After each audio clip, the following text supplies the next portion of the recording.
Hi hello வணக்கம். நான் உங்கள் வெட்டி பையன். இன்னைக்கு ஒரு சின்ன சைக்காலஜிக்கல் பற்றி பார்க்கலாம். காமன் மேன், அதாவது பொது ஜனங்கள் நம்மளை மாதிரின்னு வச்சுக்கோங்களேன். இப்போ பொது ஜனங்களுக்குள்ளே பார்த்தீங்க அப்படின்னா என்ன போட்டி நிலவுது?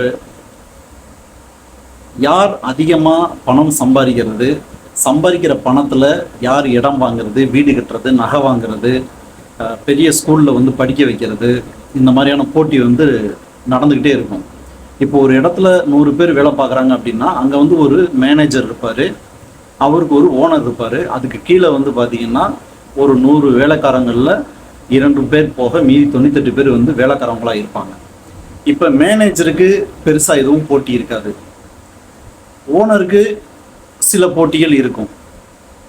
அது கீழே வேலை பார்க்குறவங்களுக்கு யார் அதிகமாக வேலை பார்க்குறது, யார் விசுவாசமாக வேலை பார்க்குறது, யார் நல்ல முறையில் பெட்டராக வேலை பார்த்து கொடுக்கறது, இப்படிங்கிற போட்டி இருந்துக்கிட்டே இருக்கும்.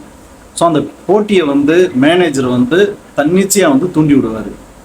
அவங்கள மாதிரி நீங்கள் செய்யலை, அவரை மாதிரி நீங்கள் செய்யலை, இன்னும் கொஞ்சம் பெட்டராக செய்யுங்க அப்படிங்கிற ஒரு போட்டியை தூண்டி விட்டுக்கிட்டே இருப்பார். ஸோ அந்த பயன் யாருக்கு போய் சேரும் அப்படின்னு சொன்னால் ஓனருக்கு போய் சேரும். இப்போ அது மாதிரி தான் உலக சுழற்சியே இருக்குது. ஸோ காமன் மேன் அப்படிங்கிறவங்க நிறைய பேர் இருந்தாலும் அப்போ ஸ்பெஷல் மேன் அப்படிங்கிறவங்க ஒரு சிலர் இருக்க தான் செய்வாங்க. அவங்களோட ஆக்டிவிட்டீஸ், அவங்களோட இயக்கத்தில் தான் இந்த காமன் மேனோட லைஃப் எல்லாமே நடந்துக்கிட்டு இருக்கும். இது ஆரம்ப கட்டம் எங்கே வருது அப்படின்னா, ஒரு சின்ன கதை ஒன்று சொல்கிறேன். ஒரு நிலத்தை ஒரு விவசாயி பண்படுத்துகிறாரு. அந்த நிலத்தில் பயிர் விளைவிக்கிறாரு. அந்த இடத்துல பார்த்தீங்க அப்படின்னா ஏற்கனவே அங்கே இருக்கிற எலிகள் இருக்கும் இல்லையா, அதுகளுக்கு இதுக்கு முன்னாடி அந்த புற்களோட வேர்கள், இயற்கையாக முளைச்ச பயிர் வகைகள் இதை சாப்பிட்டுக்கிட்டு அங்கே இருந்திருக்கும். அந்த இடத்த சுத்தப்படுத்தி இவர் விற்பனைக்கு தேவையான பொருட்களை போடும் பொழுது அந்த பொருட்களுக்கு கேடு விளைவிக்கிற மாதிரி இந்த எலிகள் போயிட்டு அதை போய் சாப்பிடும். ஸோ இப்போ அவருக்கு நட்டம் ஏற்படும். இப்போ அவர் என்ன பண்ணுவார் அப்படின்னு சொன்னால் அந்த எலிகளை அழிக்கிறதுக்கான வழிகளை பண்ணுவார். அது யாரை வச்சு அழிப்பார் அப்படின்னு சொன்னால் அதுக்கு ஒரு பூனை வளர்ப்பார். அந்த பூனையை வச்சு அவர் அழிப்பார். இதை இன்னும் சைக்காலஜிக்கலாக மனிதர்களை எப்படி பயன்படுத்துகிறாங்க அப்படின்னா, ஒரு கிணத்துக்குள்ளே இருக்கிற எலி எல்லாத்தையும் உள்ளே போட்டுட்டு அந்த எலிகளை கொன்றுவாரா அப்படின்னா அப்படி கொல்ல மாட்டார். எலியை பூரா கிணத்துக்குள்ளே போட்டுட்டு அதுக்கு ஒரு பர்டிகுலர் உணவு உள்ளே போடுறாரு. உணவு போட்டதையுமே அங்கே இருக்கிற எலி எல்லாமே அந்த உணவுக்கு அடிச்சுக்கிட்டு கிடக்கும்.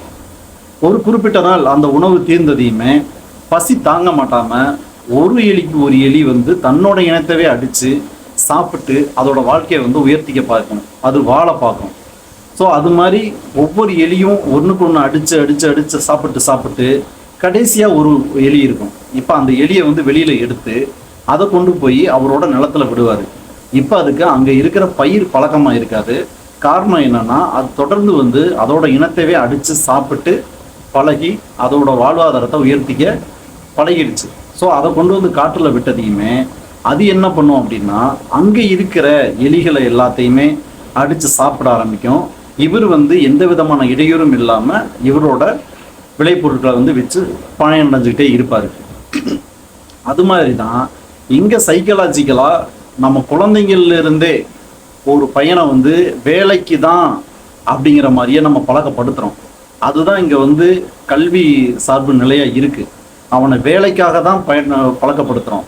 அவன் முதலாளி ஆகிறதுக்கோ வாழ்க்கையில் அவனோட தரத்தை உயர்த்திக்கிறதுக்காகவோ அவனோட குணத்தை உயர்த்திக்கிறதுக்காகவோ இங்கே கல்வி இல்லை.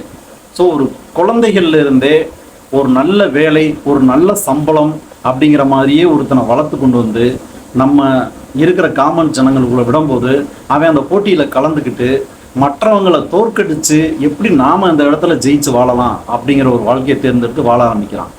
ஸோ காமன் மேன் அப்படிங்கிறவங்க ஏற்கனவே உருவாக்கி இருக்கிறவங்க கிடையாது, சில பணக்காரர்களால் உருவாக்கப்படுறவங்க.